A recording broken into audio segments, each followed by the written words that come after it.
Oh yeah, big yellow. All right, guys, look at the bend on that pole. Didn't even get time to set the camera up, and I got one topside. Nice yellow perch. Look at the size of that one. I thought it was crappie. Big school of yellows here. You eating these? No. Man, it's hard to throw that one back. Yeah. I'm not set up to eat them, but that's good. He's over 12 inches. Nice yellow. Let's get him back, catch another one. We got a school there. That was fun. What is up, guys? Joe Holland here. I am here with my good buddy CJ. We are on super early ice. We're trying to get set up, and I did the one thing that's really hard to do when you're trying to get set up, is I dropped a line in. So that kind of stopped the whole setup process. So I gotta force myself to stop and get set up, get a camera set up for you guys at home. Yeah, CJ's hooked up. That's a nice yellow. Oh yeah, decent. Wow, that's a nice yellow too. I've seen them a lot bigger than that.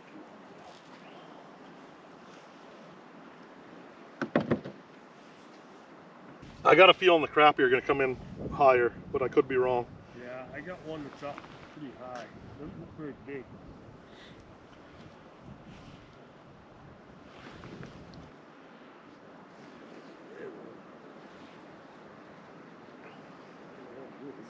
I might have to hit those holes behind you. Sunfish. You No. don't have to go to Minnesota for that, buddy. Are you serious? Look at the size of that. Is that big out there? Nice one. I think, oh, there he goes. I think it's pumpkin seed. But I could be wrong. Yeah, pumpkin seed. That's a nice one. That's big for out there, right? For pumpkin seed, that's a good one, yeah. They get staving like 10, 11 inch gills. So, hey. But that's a good size one. Be a good eater if you were eating them. Bye, buddy.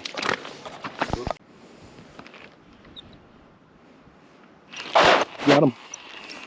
Feels pretty good. I think it's a big yellow again. Oh, crappie, nice one. Yeah, there was a whole school of them. All right. Got that one on the Mickey jig. Tipped with a little crawler. Top of the...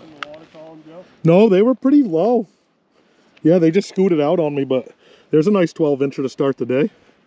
Yeah, 12, maybe a little bit bigger than 12 actually. Let's get him back.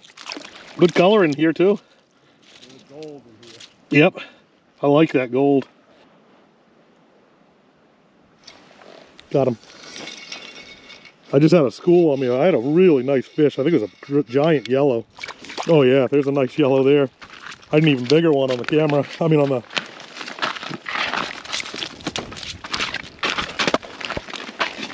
Beautiful.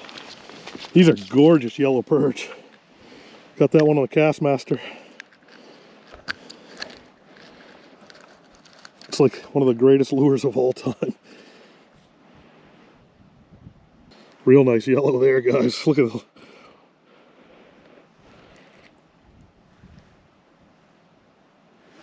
Get it back. It's like one and done. Weird. Yeah. I don't know if letting these yellows go, they're tattletaling on us or what. Oh, they're flying. What are these? We're gonna find out. Got them. Oh, pretty decent fish, whatever it is. I think I got the second one. Oh no! Oh my God. Came off. That was a good fish. See if I can catch the last one coming through. Oh, got him. Got him. Got the second one. Yellow. I'd have liked to have seen that first one. Got a nice school of yellows here, guys. Look at that one. Let's get back down.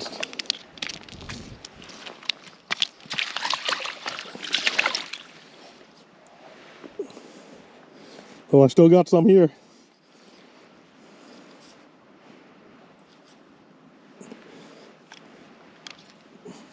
About to get another one. Got him. Little guy. Oh yeah, look at that one. Awesome. And the school's gone. Man, they come in a hurry. They leave in a hurry.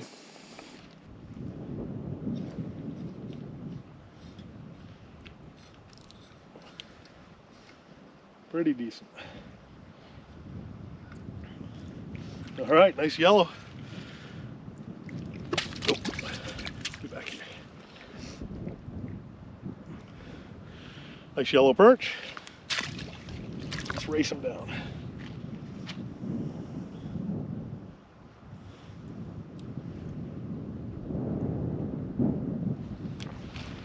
Here he comes.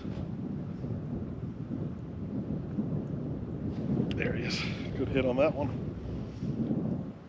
Ooh. This one's pretty decent. Good fighter here. Oh yeah. Big yellow. Wow, you got that pretty deep. Nice yellow perch there. Anytime you could lip them, that's pretty good sized perch.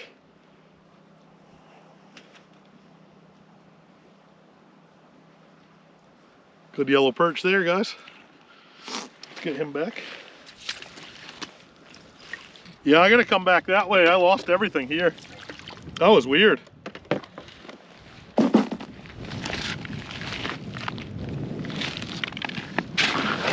I don't think these fish are skittish. I think they're just moving. What size that largemouth got? Nice. I got a school of yellows just moved in on me. Maybe, yeah.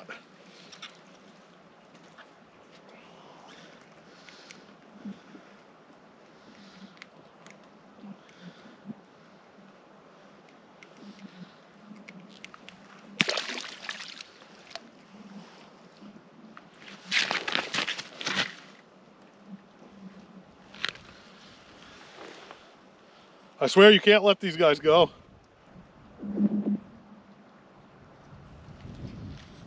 I think I got a nice yellow. Yep, nice yellow.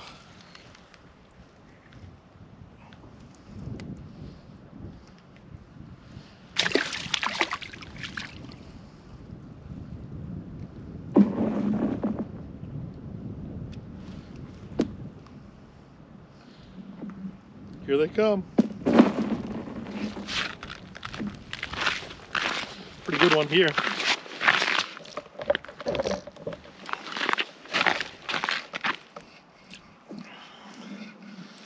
Yeah, nice yellow there. That's a big yellow. Wow. That's a good size yellow. And they're gone.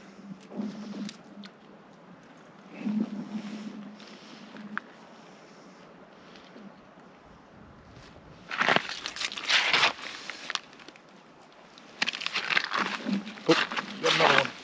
Got another looker. Got him. Double. Got a double. I want to hold this one up for a picture, but I got a double. Oh, look at that. Two nice ones. I got two for a picture at least. There's another one down there, but I don't want to drop.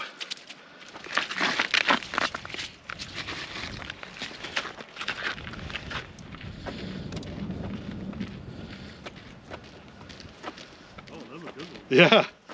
All right, couple good ones there, guys. CJ and I are out here smashing big yellows. Got these both on a Castmaster with no meat on them. And, you know, they're both in the 13.5, 14 inch range.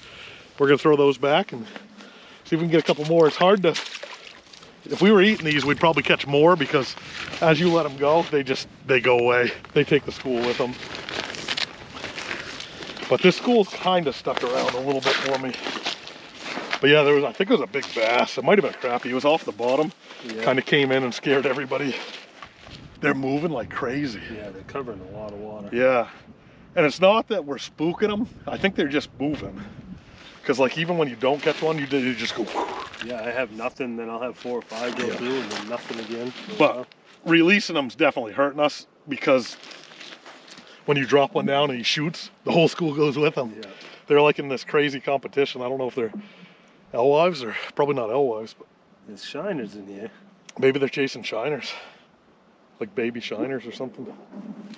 I had a wicked school at 75 feet, and when I got over there and drilled, everything's gone, and I couldn't even see them when I got there. And it was a big school of fish. Well, maybe we'll just wait and then sneak back out when the hole's already there. Yeah. These yellows are fun. They're so like aggressive. They fight hard. Oh, and they fight each other to get to your bait.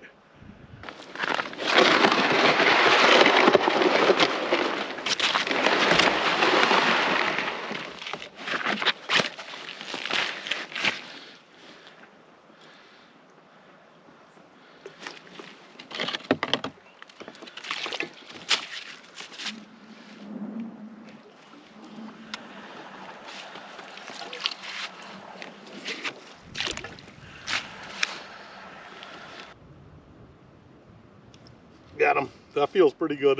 I don't know what I'm into here. It's either a decent yellow or bass. Oh, it's a nice yellow. Holy cow.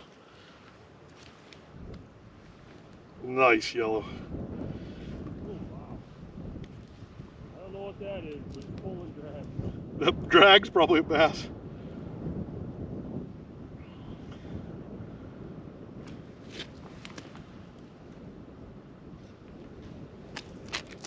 Oh, I lost him. Can't even move it. Really?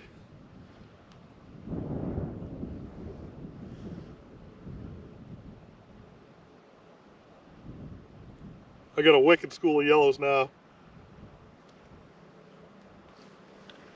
Got him. I got the best school I've seen yet. Oh, it's another jumbo. Not a bad live mo.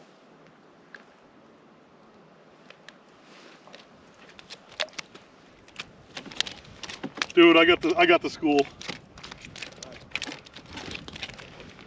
Not a bad live mo.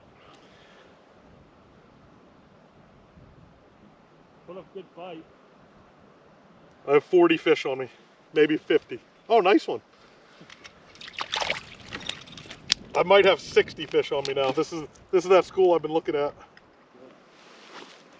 I put one back. Let's see what happens.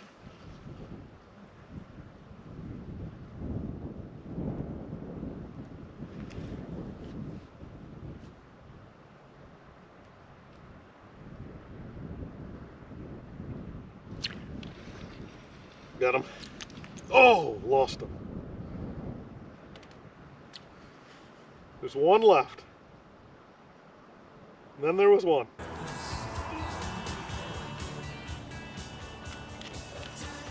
Just like that. Just like that, they're gone. Out of my life again.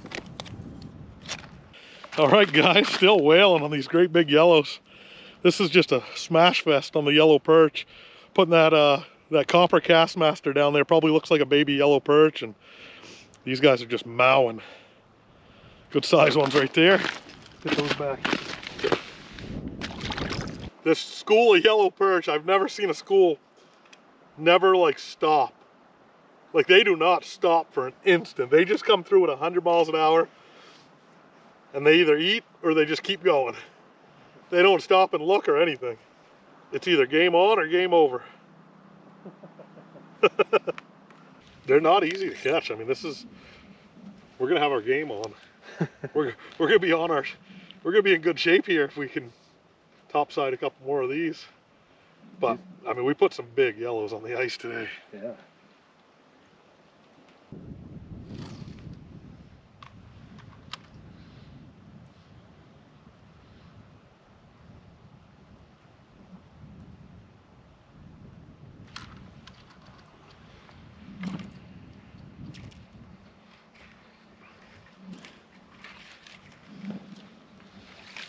All right, back on the yellows.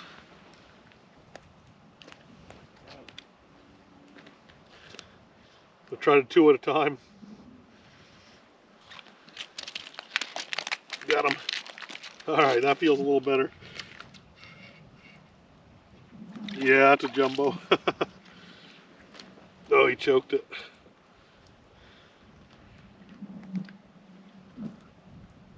Now I got one more lure. Might as well drop that one down.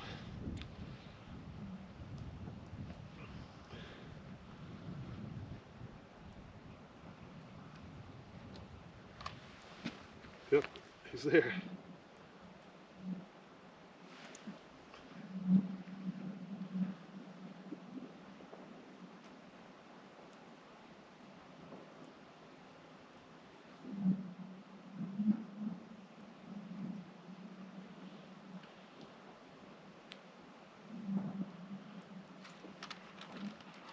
There he is. Oh, lost him.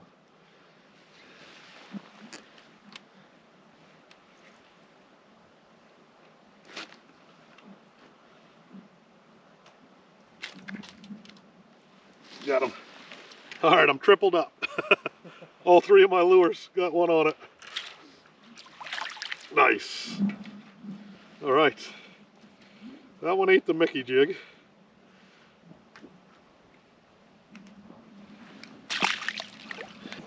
That one ate the Castmaster. Oh, got another one. Oh, this feels pretty decent. This must be a bass. If it's not a bass, it's a really good yellow. Maybe it's a yellow. Oh, it's a really good yellow. Really good yellow. All right. They're liking that Castmaster the best. Big yellow there, guys. I think they'd call that one a jumbo.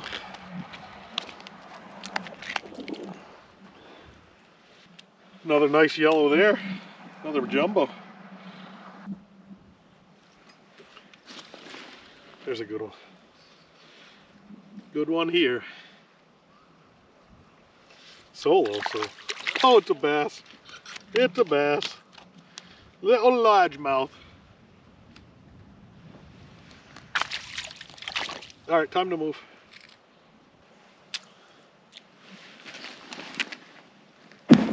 Whoa. You feel some of those. Got him. Use him. That's a nice yellow. He's got a tug to him. Now, he's not as big as I thought. He thought he was, though.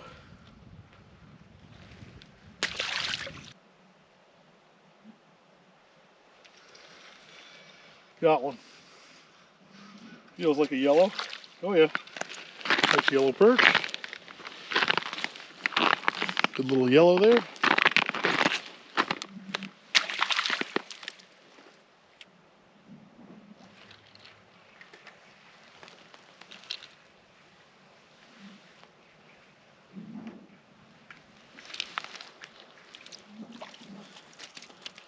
That was a struggle.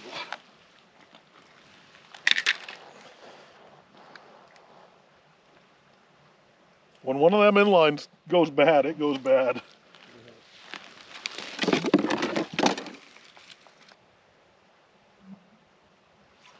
That's a perch.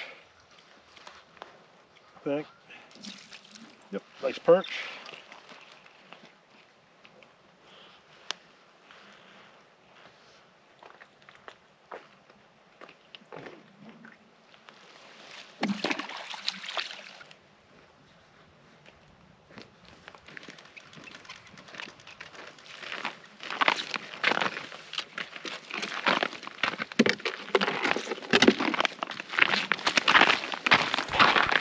That is a bright light. I am truck camping here in the wilderness of western Maine and also doing some serious pan fishing. I got out for a couple hours today with my good buddy CJ. CJ runs and owns Burnt Meadow Guide Service. Awesome guy, really good fisherman, loves ice fishing as much as I do.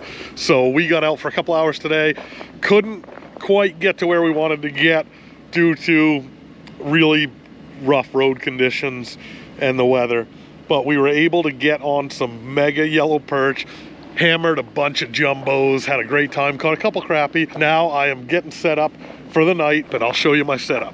All right, here's the truck. It is a Yukon. There There she is right there. I built a little platform right here, down here for my bed to lay flat on. And then what I have here is a full-size memory foam mattress. Got my pillow, sleeping bag, and I have a lot of gear in here. Now this isn't ideal for normal camping situations, but whereas I'm ice fishing and I don't often truck camp, normally I'm camping right on the ice, but we don't really have good ice, and I didn't have a lot of room to bring a bunch of gear. So I said, well, I'll just do it out of the truck. So as you can see, I have a lot of ice fishing gear, a lot of videoing gear, and pretty well jammed in there like a sardine can. It's gonna be just enough room for me to sleep in there. So that's what the setup looks like. Yeah. And I'm gonna eat some dinner right now. I stopped at the Hannaford Brothers and picked up some ham and turkey and cheese and some bread. I'm gonna make a nice sandwich and eat that, probably do some reading. A buddy of mine wrote a book, and I got a chance to do like a first edit on it. So I'm pretty excited about that and get into that book too. Do some reading tonight, and I'm meeting up with CJ in the morning. We're gonna try to hammer some crappie tomorrow. All right, got my GoPro batteries charging. That's always like first thing to do. So I got a bunch of batteries charging, so they're ready to go for tomorrow. Running some heat in the truck here, so stuff kind of thaws out. My boots are pretty well frozen, and got my knees a little bit wet today out on the ice somehow. Truck camping super easy and comfortable to me. When I fished the FLW Pro Tour, I probably spent 200 nights in my truck, sleeping in my truck, over 200 nights a year on the road, and homeless one year. So that was interesting. And just slept in my truck, so I'm super comfortable in my truck. The bed, the key is having like a nice comfortable bed, and that's why I ripped all the seats out, built that little platform under the footwell in front of one of the seats, throw the old memory foam in there, and she sleeps pretty good, staying warm too. So the nice thing is, if it gets too cold, you could always start your truck and heat it up. I just have that nice thick sleeping bag, and I never run into that problem at night. I've slept 10 below zero. The worst nights are when it's too hot. Like I remember one night I slept in, I think it was on the Chesapeake Bay. I had a FLW tournament once, and it was like 98 degrees out. It was just so hot, and you couldn't even leave the windows open because the mosquitoes would just chew you alive. So that was probably the worst. And I'd rather have like cold, super cold nights than have the hot ones, because the hot ones are really hard to get comfortable and get some sleep, whereas the cold ones, you just kind of snug up and in the sleeping bag and get some sleep that way. So let's make some dinner for tonight. Sounds like a plan.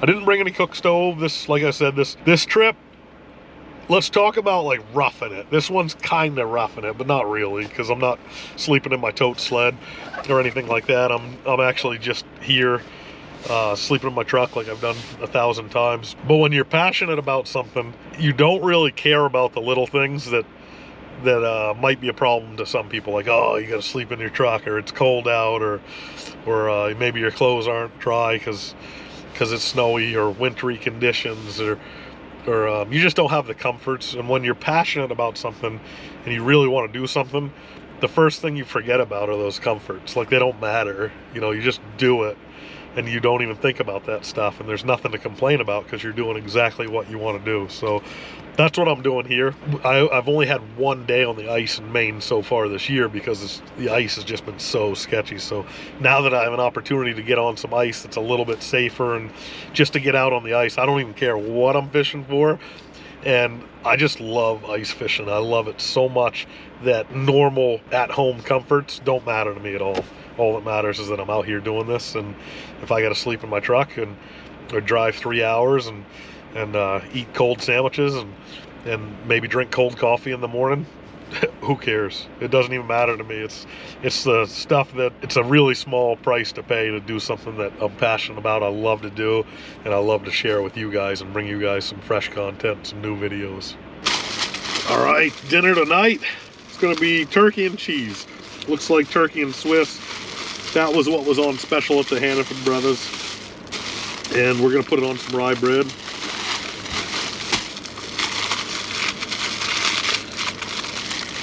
And we'll probably eat the same thing for lunch tomorrow, so while I have it out and I'm making them, I might as well make two.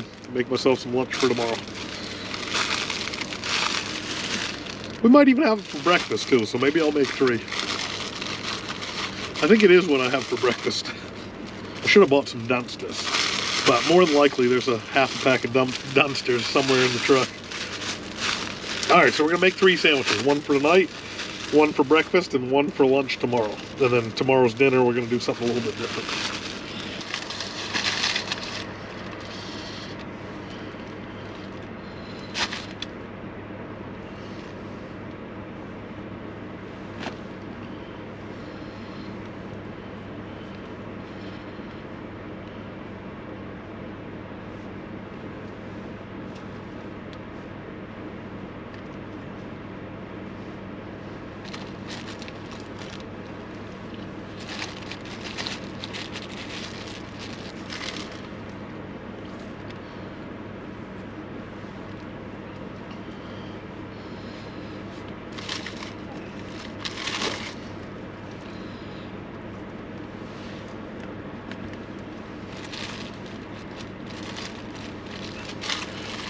Yeah, it's interesting when talking about stuff that you're passionate about or you love doing. I don't know if you guys ever noticed, but like, it's amazing how little you eat when you're doing something that you just love to do, unless you love to eat. But like if you're working on a project or you immerse yourself into some task or project, and some days I just work so hard on stuff like that, you actually forget to eat. And it goes along the same lines of what I was saying earlier about giving up and not even worrying about those creature comforts that you're used to when you're doing something that you love to do. So that's kind of the goal, is to get into those situations where you're doing stuff that you love to do so much that it doesn't even matter. Like the small things won't bother you and it doesn't even matter.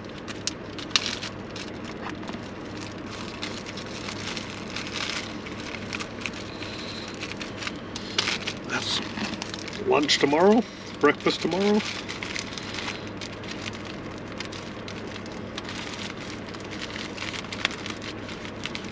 And this isn't how I like to do all my ice fishing trips, as you guys, if you've watched the channel, as you could tell, you know, I usually like some other ways to do it, but I'm just so fired up to get out there fishing after going to Minnesota and being able to fish for a little while, and then coming back to Maine and just having crazy, unseasonably warm temperatures and thaw and have ice for like a half a day where I went out and it was pretty dangerous. But now that I can get on some pretty good ice and fish with a buddy of mine, like, I'm so jacked up that none of the comforts matter. I'm just so excited to do this, and yeah, and I'm really happy, super happy to be here and grateful that I'm able to do this. So dinner tonight, right there. So this is a beta copy of a book called I Am Penobscot. It's the life of a Maine pioneer, David Stone Libby, who I've heard of. I've read a handful of different things about him. But Tommy Carbone wrote this book, and this is a beta copy, so I'm supposed to mark it up if I see anything or find any misspellings, or do like a kind of a rough edit on it, and then get it back to him with a list of things that I think about the book or find interesting, or basically to help him before he goes to flat out publish on this thing. So I'm really excited to read this book. I love the Penobscot Riverman and Maine logging history, and so does Tommy. This is really exciting for me. All right, bunch of reading done. Did a decent amount of editing. I was proud that I was able to help out some with this book so far. And I'm about to crawl in bed and call her a night. Got a little bit of room back here. Not a lot. Usually I have more room, but if I was gonna ice camp if I was gonna ice fishing truck camp out of this vehicle more, I'd definitely build something for the roof. And if I need a little bit more room, I could always take some of this ice fishing stuff and just leave it outside, or tuck it underneath the truck if I'm worried about it raining or snowing tonight. But But there's definitely enough room here. Call it a night.